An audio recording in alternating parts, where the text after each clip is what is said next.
আল্লাহ রাব্বুল আলামিন বলেছেন হাদিসে কুদসি যে আল্লাহ পাক যেগুলো ফরজ করেছেন, ওয়াজিব করেছেন, এগুলো যখন একজন বান্দা নিয়মিত করতে থাকে এবং এর সাথেও নফল কাজ করতে থাকে, আল্লাহ পাক সেই বান্দাকে ভালোবেসে ফেলেন। যখন আল্লাহ পাক কাউকে ভালোবাসেন তখন জিবরাইল আলাইহিস সালামকে ডেকে নিয়ে আসেন, ডেকে নিয়ে এসে বলেন যে পৃথিবীতে অমুকের পুত্র অমুক, তাকে আমি ভালোবাসি, হে জিবরাইল তুমিও তাকে ভালোবাসো। এরপর জিবরাইল আলাইহিস সালাম তাকে ভালোবাসতে থাকেন এবং অন্যান্য মালায়েকাদেরকে ডেকে জিবরাইল আলাইহিস সালাম বলেন আল্লাহ অমুককে ভালোবাসেন, আমিও তাকে ভালোবাসি, তোমরা সবাই তাকে ভালোবাসো। এরপর সমস্ত ফেরেশতারা তাকে ভালোবাসতে শুরু করে। এরপর ফেরেশতা মণ্ডলী পৃথিবীতে আসেন, এসে দুনিয়াবাসীকে উদ্দেশ্য করে বলেন যে অমুকের পুত্র অমুককে আল্লাহ ভালোবাসেন, জিবরাইল ভালোবাসে, আমরা ভালোবাসি, তোমরা সবাই তাকে ভালোবাসো। এরপর দুনিয়ার মানুষদের কাছে তার মর্যাদা বাড়িয়ে দেওয়া হয়, তার দিকে মানুষের মনকে ঘুরিয়ে দেওয়া হয় এবং তার প্রতি মানুষের ভালোবাসা সৃষ্টি করে দেওয়া হয়। আল্লাহ পাকের নূর যখন আপনার ভিতরে আসবে, ইনশাআল্লাহ দেখবেন আল্লাহ রাব্বুল আলামিন আপনার হাতে তার দ্বীনের পতাকা দিবেন ইনশাআল্লাহ আযজা ওয়া জাল্লা। তাজকিয়ার প্রয়োজন, তাজকিয়া না আসলে নূর আসবে না। লাভ নাই ভাই, প্রচুর ইবাদত বন্দেগী করে মনের মধ্যে অহংকার রেখে কোনো লাভ নাই। অনেক কিছু করছেন, নিজেকে মনে করছেন আপনি সুপিরিয়র, অন্যরা সব ককরোচ, আপনি জান্নাতের ডিলার, লাভ নাই। ইবলিসের আকীদা এটা ইবলিসের আকীদা, খলাকতানি মিন নার ওয়া খলাকতাহু মিন তিন। এখন যারা ইসলামের বিপক্ষে আছে তাদের মধ্যে থেকে আল্লাহ পাক খালিদ এবং ওমর রাদিয়াল্লাহু আনহুর মতো সাহাবী বের করতে পারেন। আল্লাহ পাকের সুন্নাহ বোঝা খুব দুষ্কর। যাকে আপনি তুচ্ছ করছেন আল্লাহ পাক তাকে হেদায়েত দিয়ে আপনার চেয়ে বড় জায়গায় নিয়ে যেতে পারেন। যাকে আপনি বড় কাফের মনে করছেন আল্লাহ পাক কাল তাকে হেদায়েত দিয়ে ইসলামের খেদমত করাতে পারেন। আবার আল্লাহ পাক আপনাকে, যিনি 5 ওয়াক্ত নামাজ পড়ছেন, রোজা রাখছেন, আপনাকে পথভ্রষ্ট করে দিয়ে জাহান্নামে নিতে পারেন। অতএব আত্ম অহংকারের কোনো সুযোগ নাই, তাজকিয়া দরকার। কদ আফলাহা মান যাক্কাহা ওয়া কদ খাবা মান দাসাহা। قد أفلح من تزكى وذكر اسم ربه فصلى بل تؤثرون الحياة الدنيا والآخرة خير وأبقى। তাজকিয়ার পরে কি করবেন? চেষ্টা করেন হালাল রিজিক অন্বেষণ করার। আল্লাহর ওয়াস্তে সুদ খায়েন না, আল্লাহর ওয়াস্তে ঘুষে যায় না, আল্লাহর ওয়াস্তে আল্লাহর দোহাই দিয়ে বলছি দুর্নীতি করেন না, আল্লাহর ওয়াস্তে মানুষের সম্পদ আত্মসাৎ করেন না। আল্লাহকে ভয় করেন, আল্লাহর ওয়াস্তে করেন, আল্লাহর ওয়াস্তে ছেড়ে দেন। হাত জোর করে রিকোয়েস্ট করছি, সুদ খায়েন না।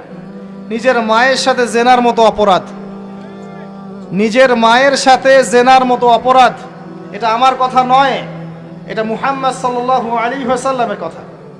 যাকে কবরে আপনাকে দেখানো হবে, যিনি আপনার জন্য সুপারিশ করবেন কাল কিয়ামতের মাঠে, যিনি আপনার জন্য হাউজে কাউসারের পানি নিয়ে দাঁড়িয়ে থাকবেন, আপনার উসওয়াতুল হাসানা, সেই মুহাম্মদ সাল্লাল্লাহু আলাইহি ওয়াসাল্লামের কথা সুদ খেও না। এর সর্বনিম্ন পাপ নিজের মাকে বিয়ে করা, নিজের মায়ের সাথে জেনা করা। কেউ যদি এই সমাজে নিজের মায়ের সাথে জেনা করে থাকে, কালকে সকালে রাস্তায় বের হয়, আপনি চাইবেন তাকে রজম করে মেরে ফেলতে, চাইবেন না? এই কাজ দিব্যি আমরা করছি। সর্বোচ্চ পাপ সুদের, আল্লাহ এবং তার রাসূলের সাথে যুদ্ধ করা।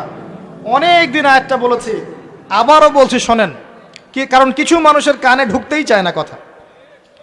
আল্লাহ পাক বলেছেন ইয়া আইয়ুহাল্লাযীনা আমানু, হে মুমিনগণ, ইত্তাকুল্লাহ, আল্লাহকে ভয় করো, ওয়া যারু মা বাকিয়া মিনার রিবা, সুদের অবশিষ্ট অংশগুলো ছেড়ে দাও, ইন কুনতুম মুমিনিন, যদি প্রকৃতপক্ষে মুমিন হয়ে থাকে, ওয়া ইল্লাম তাফআলু, যদি তোমরা এই কাজ না করো। শুনেন আল্লাহর কথা, আল্লাহ বলছেন যদি তোমরা এই কাজ না করো, ফাযানু বিহারবিম মিনাল্লাহি ওয়া রাসূলিহি, তাহলে আল্লাহ এবং তার রাসূলের সাথে যুদ্ধের ঘোষণা শুনে রাখো। The path is yours, choose your path, রাস্তা আপনার, আপনি চুজ করেন কোন পথে আপনি যাবেন। কেউ বাধ্য করবে না আপনাকে। লা ইকরাহা ফিদ্দিন, দিনে কোনো বাড়াবাড়ি নাই। তরোয়াল দিয়ে কেউ বলবে না যে সুদ খেও না, তরোয়ালের জোরে কেউ বলবে না যে ইসলাম কবুল করো, ইসলাম এগুলো হারাম। ইসলাম এভাবে ছড়ায় নাই, এগুলোর সাথে ইসলামের কোনো সম্পর্ক নাই। ইসলামের নামে যারা সন্ত্রাসবাদ ছড়িয়েছে এবং জঙ্গিবাদ ছড়িয়েছে, এগুলোর সাথে ইসলামের কোনো সম্পর্ক নাই। ইসলাম বাধ্য করবে না আপনাকে, কিন্তু আপনি রাস্তা, ওয়াহাদাইনাহুন নাজদাইন, দুইটা পথ আমি দেখিয়ে দিয়েছি, আপনি একটা চুজ করেন।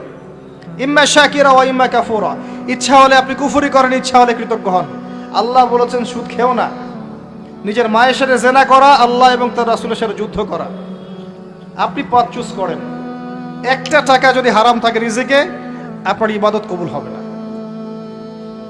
সে যেই হোক, দাড়ি টুপি পাগড়ি জুব্বাওয়ালা মানুষও যদি সুদ খায়, জায়েজ হয়ে যাবে না। পৃথিবীর সমস্ত মানুষ যদি ভোটাভুটি করে যে সুদ হালাল, হালাল হয়ে যাবে না। পরিবারের হালাল রিজিকের ব্যবস্থা করেন।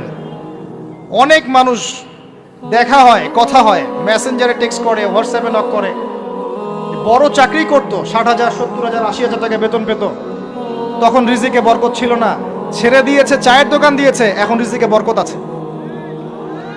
আজকেও একজনের সাথে দেখা হয়েছে, তিনি ইউএস বাংলা এয়ারলাইন্সে কাজ করেন।